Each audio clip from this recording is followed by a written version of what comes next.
السلام عليكم الإخوة الكرام. في هذا الفيديو إن شاء الله نتكلموا على إنتاج هجين اللي يكون ما بين الطائر الخضري وما بين الطائر الكناري كيف ما تتشاهدوا في هذا الفيديو. فشنو هي الطريقة اللي قمنا بها على أساس نحصلوا على هذا الهجين وتكون العملية بنجاح؟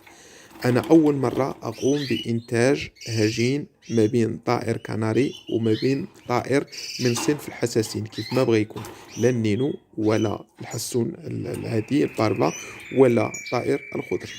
فأشنو درنا في هذه الحالة؟ خدينا طائر نتاع الخضري من العش واختارينا على أساس يكون ذكر. راك يمكن تميز الذكر من الأنثى في العش، يعني من يكونوا عندهم 8 أيام ولا عندهم أقل 7 أيام ممكن انك تميز الذكر من الانثى. والحمد لله نجح لينا اننا لقيناه ذكر فعلا وخديناه كبرناه مع طيور الكناري. وفاش كبر مع طيور الكناري طلع موالف معاهم، يعني ما كيكونش واحد الشجرة كثيرة ما بيناتهم. فهاد الانثى ديال الكناري حاولنا اننا ننتجو واحد الانثى ديال الكناري اللي تكون كبيرة في الحجم. خدينا انثى كناري اللي تكون في لون مزلج ولا الكرغلي، وحاولنا اننا نخلطوها مع ذكر ريسيسيف اللي من الحجم ديالو كبير، وعطاتنا هاد الانثى اللي ما بين البسكوي وما بين الاصفر اللي هي في الحجم كبير. وكبروا مجموعين هما وهاد الطائر الخضري تقريبا في نفس القفص او جيران مع بعضهم. من يوصل موسم التزاوج حاولنا اننا نكوبليو ما بين هاد الازواج، يعني اختارينا هاد الذكر واختارينا هاد الانثى ودرناهم في قفص سيباراسيون، وغادي نهضروا كيفاش درنا لهذا التزاوج.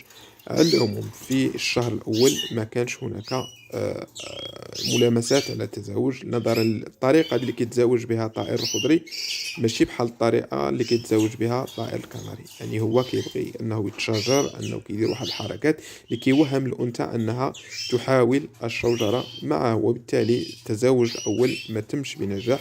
فاشنو قمنا بهذه الحاله؟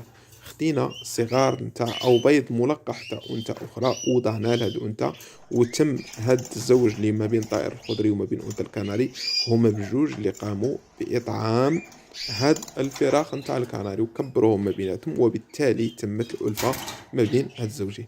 العش الثاني اللي تم ما بيناتهم اندر حتى هو خاوي، وقمنا بتنحية البيض ومن بعد خليناهم تزاوجوا من جديد اللي هو هاد العش اللي كتشوفوا دابا في القفص. فالحمد لله كاين 5 البيضات، منهم 4 ملقحة، وأتمنى أن تتم العملية بنجاح ما بين لإنتاج هذا الهجين ونشوفوا كيفاش غادي يكون.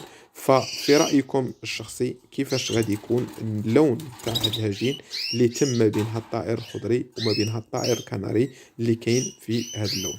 فما بقى ليا الا نقول لكم السلام عليكم والله يوفق.